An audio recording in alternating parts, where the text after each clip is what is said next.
Hello friends, इस video में मैं आपको इंडियन पीनल कोड यानी कि भारतीय दंड संहिता का चैप्टर फर्स्ट जो कि इसका इंट्रोडक्शन पार्ट है, सेक्शन 1 से लेके 5 तक कंप्लीट कराऊंगी। तो चैप्टर फर्स्ट में बेसिकली इसका इंट्रोडक्शन पार्ट है जो कि इसके एक्सटेंशन के बारे में बताता है और एप्लीकेबिलिटी के बारे में बताता है कि कहाँ तक ये इंडियन पीनल कोड एप्लीकेबल होगा और कहाँ तक इसकी एक्सटेंशन है, मतलब पहुँच है, कहाँ तक ये एप्लीकेबल हो सकता है। तो सेक्शन फर्स्ट में title and extent of the operation of the code, this act shall be called the Indian penal code and shall extend whole of the India. पहले एक्सेप्ट जम्मू एंड कश्मीर लिखा जाता था, अब होल ऑफ द इंडिया है क्योंकि Jammu and Kashmir also the part of the India. तो इसकी applicability whole of the India में है, मतलब पूरे भारत में ये एप्लीकेबल होगा, मतलब लागू होगा। सेक्शन सेकंड में punishment of offences committed with in India, every person shall be liable to punishment under this code and not otherwise for every act or omission contrary to the provision thereof of which he shall be guilty within India। इसका मतलब है कि जो भी offence India में committed होंगे वो punishable होंगे बाय दिस कोड। इस कोड के द्वारा जो भी पूरे इंडिया में जो भी ऑफेंस कमिट किए जाएंगे किसी के भी द्वारा, तो इस कोड के तहत उसे पनिशेबल किया जाएगा। Section 3 Punishment of offences committed beyond but which by law may be tried within India. Any person liable by any Indian law to be tried for an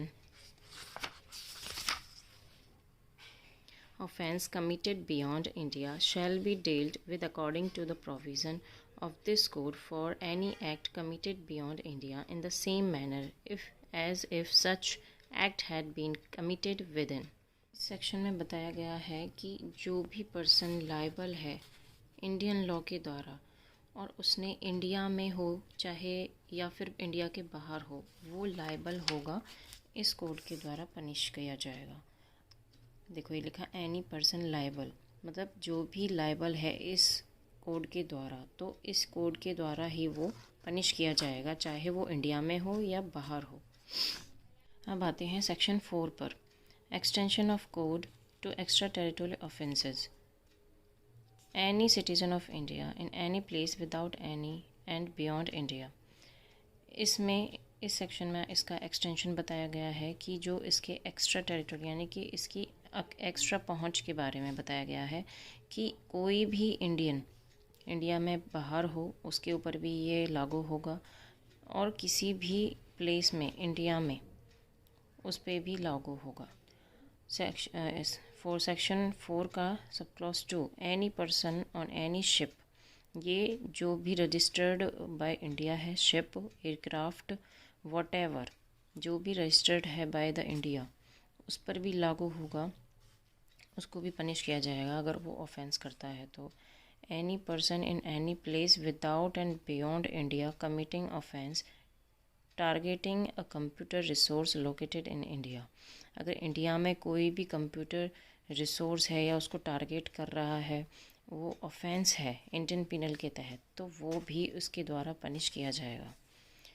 और इसकी जो section 5 certain laws not to be affected by this act, इसका मतलब है कि जिसके local laws हैं और किसी के पर्सनल लॉज हैं, जैसे पॉक्सो एक्ट है और माइनर्स एक्ट है, और जैसे सोल्जर वगैरह के, आर्मी मैन के, इनके पर्सनल एक्ट होते हैं, तो उनको ये अफेक्ट नहीं करेगा, उनको अलग रखा जाएगा और उसी के तहत उनको पनिश किया जाएगा। तो सेक्शन 5 सब पर लागू होता है, लेकिन जो जिनके स्पेशल लॉज हैं, जिनके लोकल लॉज हैं, उनको ये अलग रखता है, उनका अलग क्राइटेरिया है।